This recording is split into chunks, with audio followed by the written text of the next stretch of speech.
Mi padre dijo que solo era una billetera, no parte de la familia. Mi hermano aseguró que era demasiado amargado para estar cerca de niños. Cancelé las transferencias, bloqueé el auto familiar y el camión de embargo apareció justo durante la fiesta de cumpleaños. Mi nombre es Luis, tengo 34 años, y siempre he sido el responsable de la familia. En otras palabras, el que se encarga de todo lo que implica dinero. Si había una fuga de agua en la casa de mis padres, yo era el que recibía la llamada de emergencia a medianoche. Cuando el coche de mi hermano Mauricio se averió, de pronto me convertí en el cofirmante de un préstamo que nunca autoricé. Y si su hija, mi sobrina Lucía, necesitaba útiles escolares, una nueva tablet o regalos de cumpleaños, el grupo familiar en el chat se llenaba de sugerencias y enlaces de Amazon. Pero nadie preguntaba cómo estaba yo. Nadie se daba cuenta cuando tenía que saltarme comidas para alcanzar a pagar todas mis cuentas, pero que rápido me recordaban cuando el servicio de internet vencía. Al principio no me molestaba ayudar. Lucía es una niña encantadora, y siempre he creído que, si uno puede tender la mano, debe hacerlo. Pero después de años de ser tratado como una billetera con piernas, la gratitud desapareció,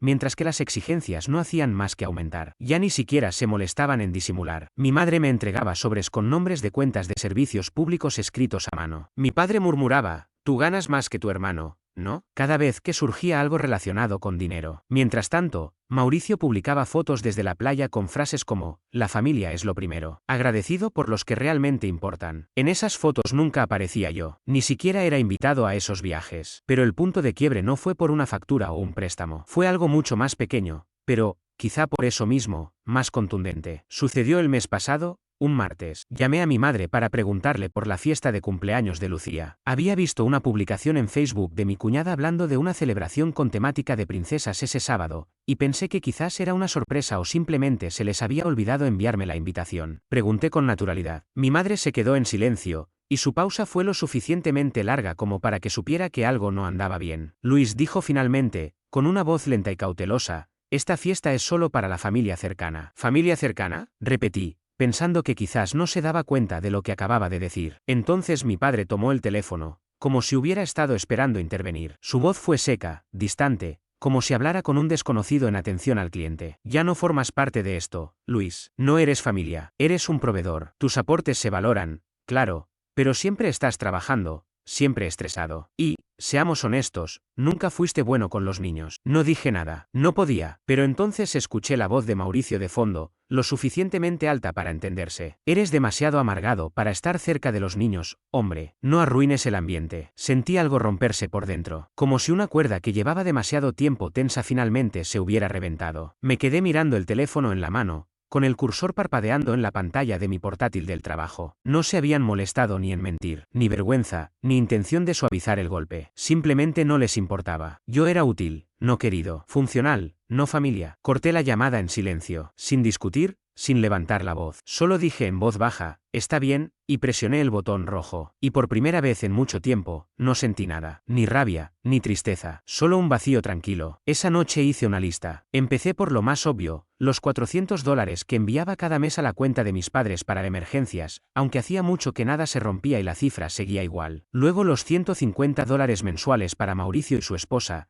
en teoría para la guardería, aunque desde hacía tiempo nadie me enviaba reportes de nada. Después vinieron los detalles que había olvidado: el plan familiar de Spotify, la cuenta compartida de Netflix, el paquete de Hulu, el Amazon Prime, hasta el almacenamiento de iCloud que había estado pagando desde 2018. Todo estaba en automático. Cadenas invisibles que me mantenían atado a personas que solo me recordaban cuando algo dejaba de funcionar. Y luego estaba el coche. El SUV que Mauricio conducía con aire de gran cosa. Técnicamente, estaba arrendado a mi nombre. Los pagos se descontaban directamente de mi cuenta. Jamás se ofreció a cambiar eso. Probablemente ni siquiera recordaba que no era suyo. El año pasado, cuando lo mencioné, bromeó diciendo: «Tú puedes con eso. Igual te lo puedes descontar de impuestos, ¿no?». Y yo reí como un idiota. Así que esa noche abrí todas las cuentas. Cancelé transferencias, eliminé accesos, cambié contraseñas. Llamé a la empresa de leasing del vehículo. Solo por curiosidad, pregunté qué pasaba si el titular del contrato informaba que ya no tenía el vehículo en su poder, o si estaba estacionado en un lugar no autorizado. Al parecer, eso lo toman bastante en serio. No tenía intención de arruinar la fiesta. Al menos no al principio. Solo quería recuperar mi paz. Quería dejar de ser el tipo que daba todo y recibía silencio. Pero mientras más pensaba en lo que me habían dicho, «No eres familia», más sentía que eso había sido una línea trazada con claridad. Así que decidí trazar la mía. La mañana de la fiesta me levanté temprano, preparé café y me senté en mi pequeño departamento, ese al que nadie venía nunca. Abrí las últimas herramientas que necesitaba. Unos clics, una llamada, algo de papeleo. No hacía falta estar enojado para terminar con algo. Solo hacía falta estar decidido. Alrededor del mediodía, recibí un mensaje de texto de Mauricio: hermano, se cayó Netflix. No respondí. 15 minutos después llegó otro: Spotify tampoco funciona. Mamá dice que Hulu está caído también. Tampoco respondí. El tercero fue de mi madre: Luis, creo que hay un problema con la transferencia bancaria de este mes, ¿puedes revisar? El último, el que de verdad me hizo sonreír, llegó a las 2:17 de la tarde. El coche no se abre. Mauricio dice que aparece un mensaje del banco. Es la fiesta de Lucía, ¿puedes ayudarnos, por favor? Y aún así, no contesté, porque sabía exactamente lo que estaba pasando. Me lo imaginé todo con claridad: la fiesta en marcha, globos atados al buzón, mesas plegables en el jardín, niños corriendo disfrazados de princesas y con espadas de espuma. Mauricio, en el camino de entrada, apretando el control remoto del coche una y otra vez sin lograr nada. Mi papá, al teléfono con atención al cliente, tenía el rostro encendido de frustración. Mientras tanto, mi mamá susurraba algo con tono pasivo-agresivo, como si fuera habitual que Luis actuara así cuando se ponía sensible. Justo cuando estaban por sacar el pastel, mientras todos se reunían para cantar, apareció la grúa. No hizo falta que hiciera ruido. Entró despacio al camino de entrada. Un hombre bajó con una planilla, enganchó el gancho bajo el eje y empezó a elevar la camioneta, centímetro a centímetro, mientras Mauricio intentaba discutir. Todos los papeles estaban a mi nombre. Tenía pleno derecho a retirarla. Y lo mejor era que seguían creyendo que se trataba de un error. No se les pasaba por la cabeza que lo había hecho yo, a propósito. Que finalmente había trazado un límite, uno que nunca pensaron que tendría el valor de imponer. Que mi billetera se había cerrado. Y eso ni siquiera era lo peor. Aquella grúa era solo el comienzo. Ese día no recibí ni una sola llamada directa. Solo llegaron mensajes, decenas, uno tras otro, mientras todo el festejo se venía abajo. No abrí ninguno. Dejé el teléfono boca abajo sobre la mesa y salí a caminar por el barrio. Por primera vez en mucho tiempo, experimenté una calma real. Una tranquilidad que no recordaba, la de estar sin que nadie me necesitara para algo. Cuando regresé a casa, el silencio se había transformado en una montaña de mensajes de voz. Mi hermano gritando, mi madre llorando, mi padre exigiendo explicaciones. Todo se confundía: crueldad, injusticia, arruinaste el cumpleaños. ¿Qué estás pensando? Nadie se detuvo a preguntarse por qué lo había hecho. Ninguno. Solo querían que todo volviera a estar como antes. Así que no respondí esa noche, tampoco al día siguiente. En cambio, envié un correo a mi banco y cambié todas las contraseñas de mis cuentas financieras. Cancelé la tarjeta de crédito compartida que Mauricio me había convencido de CEO firmar hace años, la que, supuestamente, casi no usaba, aunque el saldo superaba los $3.400. Congelé mi crédito, activé alertas y comencé el largo y agotador proceso de separar mis finanzas de las suyas. Años de enredos, de deudas y recibos que jamás autoricé. Era como extirpar con bisturí una parte de mi identidad. Doloroso,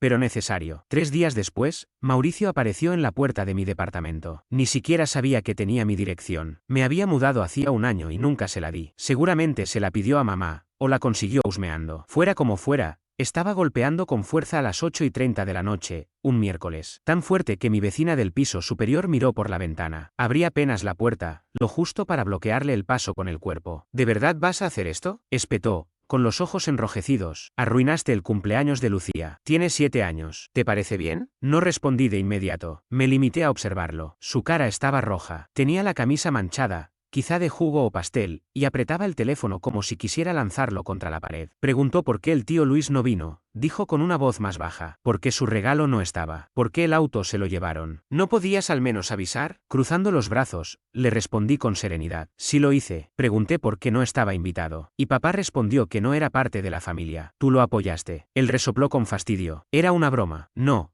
No lo era, lo interrumpí. Desvió la mirada. Yo respiré hondo. ¿Sabes qué?, dije, sintiendo cómo se tensaba mi voz. No cancelé nada por venganza. Simplemente dejé de pagar por una familia que no me quiere dentro. Si no soy bienvenido en la fiesta, ¿por qué debería financiar los globos? Así no funciona la familia, murmuró. Tienes razón, asentí. Pero sí es como funcionan las facturas. Y esas están a mi nombre. No dijo nada más. Solo se quedó ahí, hirviendo por dentro. Entonces le dije, en voz baja, deberías irte, antes de decir algo que luego lamentes. Abrió la boca, la cerró sin decir nada, y bajó las escaleras con pasos duros. Me quedé en la puerta, viéndolo alejarse hasta que se perdió entre las sombras. No fue un momento de victoria. No me sentí reivindicado. Solo sentí cansancio. No arrepentimiento, sino un agotamiento profundo, como si hubiera estado sosteniendo un techo sobre mi espalda durante tanto tiempo que, aunque ya no estuviera bajo él, aún podía sentir el peso. Ese fin de semana, mi madre me mandó un correo extenso. Ni una disculpa, ni una pizca de responsabilidad. Solo culpa, dijo estar decepcionada por cómo había manejado la situación. Que Lucía lloró al darse cuenta de que no iría. Que el dinero no lo es todo, y que debería recordar lo que realmente importa. Pero fue la frase final la que más me marcó.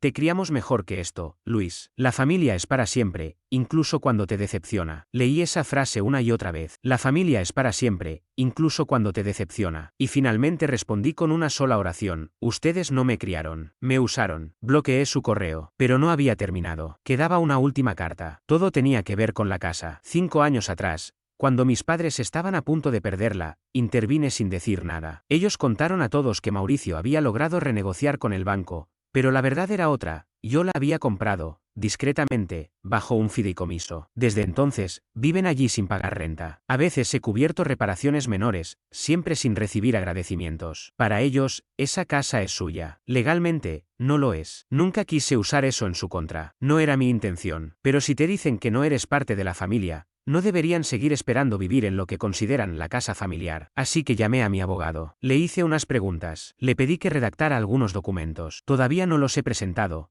pero ya están impresos, guardados en una carpeta sobre mi escritorio, con una etiqueta clara: aviso de desalojo 30 días. Porque quizá ya es hora de que comprendan lo que pasa cuando el que sostiene todo decide dejar de hacerlo. No pegué un ojo la noche en que imprimí los documentos. No porque dudara de lo que estaba por hacer, porque no era así. Tenía plena certeza de que era lo correcto. Lo que me mantenía despierto era el repaso constante de cada momento que me había llevado hasta ahí. Recordaba aquellas navidades en las que les di dinero extra y luego escuchaba que contaban cómo Mauricio había hecho horas extras para ayudar. O la factura del hospital que pagué cuando operaron la rodilla de papá, la misma que luego dijeron que había cubierto el seguro. También el verano en que cancelé mis propias vacaciones para poder enviar a Lucía al campamento. Y al final, después de todo eso, ni siquiera tuve lugar en la mesa para su cumpleaños. Con la primera luz del día, todo era más nítido. No fue una sensación de calma, sino de lucidez, fría, precisa y muy demorada. Hice una copia del aviso de desalojo y lo guardé en un sobre blanco sin remitente, sin adornos, solo con los nombres escritos con letra clara al frente: David y Margarita Langston. Conduje al otro lado de la ciudad poco antes del mediodía. El vecindario seguía igual que cuando era adolescente. Las mismas casillas de correo oxidadas, los mismos setos desbordados, los mismos carrillones que mamá defendía como elegantes a pesar de sonar como tuberías viejas. Me detuve frente a la casa y observé por unos minutos. No había auto en la entrada. Perfecto. Subir esos escalones fue raro. Yo mismo los había lijado y pintado cuando estaba en secundaria. Aún recordaba que tabla crujía, que ladrillo estaba roto, como la puerta principal se trababa con la humedad. Y sin embargo, la casa ya no me resultaba familiar. No porque ella hubiese cambiado. Yo lo había hecho. Deslicé el sobre en la puerta mosquitera. Lo pegué justo sobre el picaporte, en un lugar imposible de ignorar. El viento movía ligeramente las esquinas mientras yo me daba la vuelta para irme. No me detuve. No volví la vista atrás. Pero supe exactamente cuándo lo encontraron,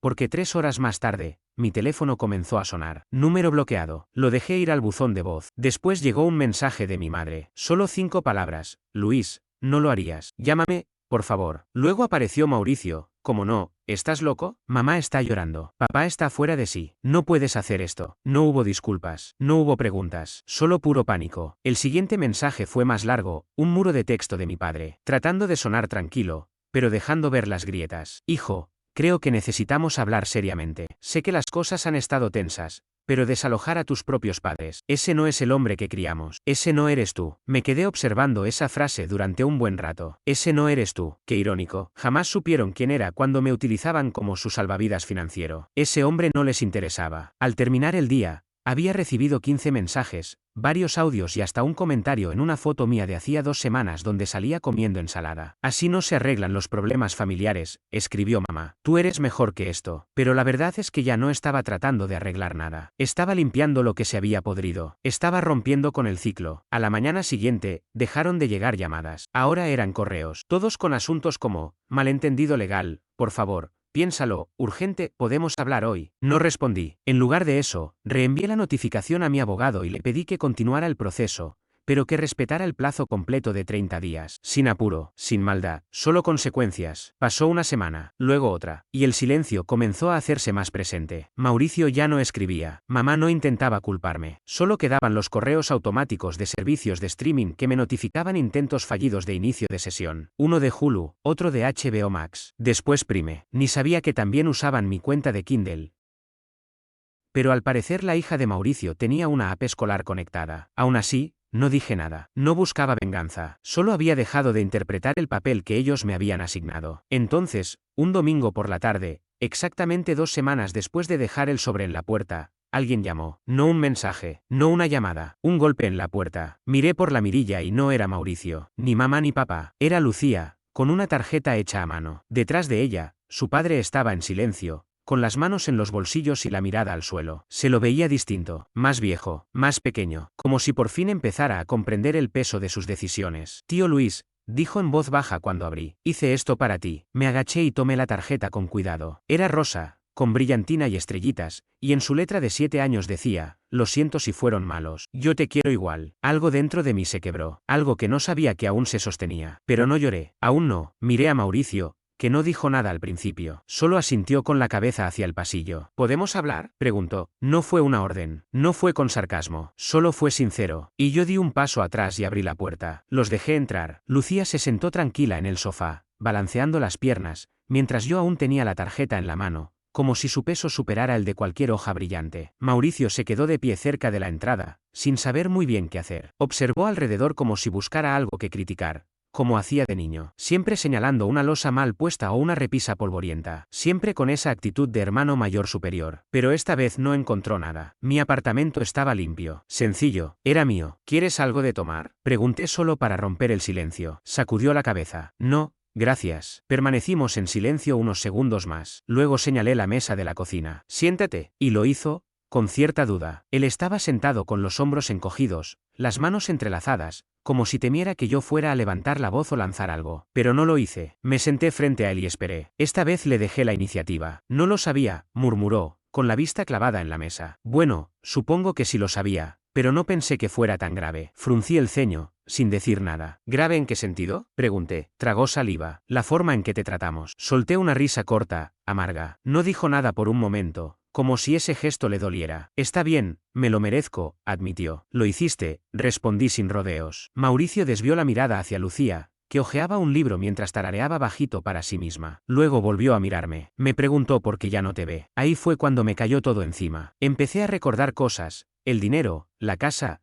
el coche, y me di cuenta de que no podía mencionar ni un solo gesto que hayamos tenido contigo, ni uno solo. Alzó la vista. No voy a fingir que no fui un idiota. Lo fui. Pensé que tenía derecho a todo eso solo porque éramos familia, porque tú tenías más, porque nunca te quejabas. Incliné la cabeza apenas. ¿Quieres decir que hice mejores elecciones?, pregunté. Asintió con lentitud. Sí, justamente eso. Guardamos silencio un rato. Se notaba el peso de los años flotando entre nosotros, como polvo suspendido en una habitación iluminada. Finalmente, se aclaró la garganta. Papá está furioso. Mamá, confundida, no para de repetir que esto es solo una etapa. Pero yo, Mauricio se pasó una mano por la nuca, incómodo. Siento que rompimos algo, y no sé si tiene arreglo. Toqué con suavidad la tarjeta que tenía frente a mí. No lo rompieron de golpe, lo fueron vaciando poco a poco, durante años. No fue un momento específico, fueron todos. Lo sé, asintió. Solo quería decir que lo siento. De verdad, no vengo a pedirte nada. No quiero el coche, ni el dinero, ni que detengas el desalojo. Solo vine a decirlo. Eso me descolocó. No estaba rogando, no intentaba negociar, solo estaba pidiendo perdón. Y, por primera vez, sonaba sincero, sin adornos. ¿Y por qué ahora? ¿Qué cambió?, pregunté. Miró de nuevo a Lucía. Me preguntó por qué ya no apareces en las fotos. Le dije que nos habíamos olvidado de invitarte. Y ella contestó, entonces no quiero pastel. No lo voy a comer. No es una fiesta de verdad si no está el tío Luis. Esa noche la miré y supe que no quería que creciera pensando que el cariño es unilateral, que las personas están solo para ser utilizadas. No quiero que se convierta en alguien como yo. Esa confesión me golpeó fuerte, porque debajo de todo, la rabia, el dolor, la decepción, ahí estaba la herida real. Yo siempre había querido a mi sobrina, y usaron ese amor como una cuerda para tirar de mí cuando les convenía, y soltarla cuando no. No pienso seguir mintiéndole, añadió Mauricio. Le conté todo. Le dije que abusamos de tu generosidad, que no estuvo bien, que me arrepiento. Y me respondió que quería venir a decírtelo también. Lucía levantó la vista y se acercó, con las manos unidas al frente. Te extraño, susurró. Sentí un nudo en la garganta. Me costó responder. Yo también te extraño, pequeña. Se acercó y me abrazó fuerte por la cintura. No fue forzado, ni ensayado. Fue sincero, y en ese gesto, algo dentro de mí se soltó. La abracé de vuelta. Cuando se separó, metió la mano en su bolso y sacó una coronita de plástico, rosa, con brillantina y algo chueca. La guardé para ti, me dijo. Tenía que hacerlo. La tomé con cuidado y la dejé sobre la mesa, como si fuera de cristal. Gracias. Mauricio se puso de pie. Nos vamos. No vine a pedir nada. Solo quería que lo supieras. Se encaminó hacia la puerta, pero se detuvo un instante. Si algún día quieres hablar, estaré disponible. Y si no, lo entiendo. De cualquier forma, gracias por todo. Incluso cuando no lo merecíamos. Asentí en silencio. Se marcharon. La puerta se cerró con un clic. Me quedé solo, mirando la tarjeta y la pequeña corona torcida sobre la mesa. Dentro de mí, todo era un torbellino, enojo, alivio, tristeza, culpa, claridad. No fue una escena de película. No hubo música emotiva, pero fue real. Pasó una semana, luego 2. No los contacté, pero tampoco continué con el desalojo. No cancelé la orden. Simplemente la dejé ahí, como una bala en la recámara que decidí no disparar. Entonces, una mañana, recibí un correo de mi padre. Breve, sin culpa, sin excusas. Tu madre y yo estábamos equivocados. Ahora lo entendemos. No te pedimos que repares lo que destruimos. Solo queremos que sepas que estamos intentando hacerlo. Si algún día quieres hablar, aquí estaremos. Eso me sorprendió más que todo lo anterior. Así que hice algo que no había hecho en mucho tiempo. Fui a visitarlos. No hubo nada grandioso. Nadie lloró. No hubo discursos. Mi madre me ofreció una taza de té. Papá no habló mucho. Lucía corrió a mis brazos como si nunca hubiera pasado nada. Y, por primera vez en mucho tiempo, no me pidieron nada. Solo se sentaron conmigo, me escucharon, asumieron su parte. Tal vez esa fue la verdadera victoria. No el silencio, ni las cuentas cerradas, ni la devolución del coche o los papeles legales, sino el espacio que me hice, el límite que impuse, y esa comprensión silenciosa, en ellos y en mí, de que el amor no es lo mismo que la obligación. Tuvo que desaparecer todo lo que usaban para controlarme, para que pudiera ver con claridad quién era yo realmente. Y ellos tuvieron que perderme para entender lo que representaba. Así que no volví a encender los servicios ni retomé los pagos que solía hacer en silencio. Tampoco reactivé contratos, ni asumí más responsabilidades económicas. No fue necesario. Esta vez, el gesto más valioso no fue abrir la billetera, sino mantenerme firme en lo que había aprendido. Lo que hice fue distinto. Me permití estar presente desde otro lugar. Ya no como el que sostiene todo en silencio, sino como alguien que sabe cuánto vale, con dignidad, sin rencor, pero con memoria. Y aunque la reconciliación no llegó con grandes discursos ni promesas, sí vino con pequeños actos que hablaron más fuerte, una taza servida sin interés, una conversación sin peticiones, una mirada que reconocía el daño sin disfrazarlo. Recuperé algo más profundo que una casa o una cuenta bancaria. Recuperé mi voz, mi lugar, y aunque ya no era el mismo de antes, por primera vez, sentí que no tenía que justificarlo. Porque esta vez, al sentarme a la mesa, no lo hice por compromiso ni por costumbre. Lo hice porque entendí que podía estar, sin ser usado. Porque finalmente había una silla que me pertenecía no por lo que daba, sino por quién soy.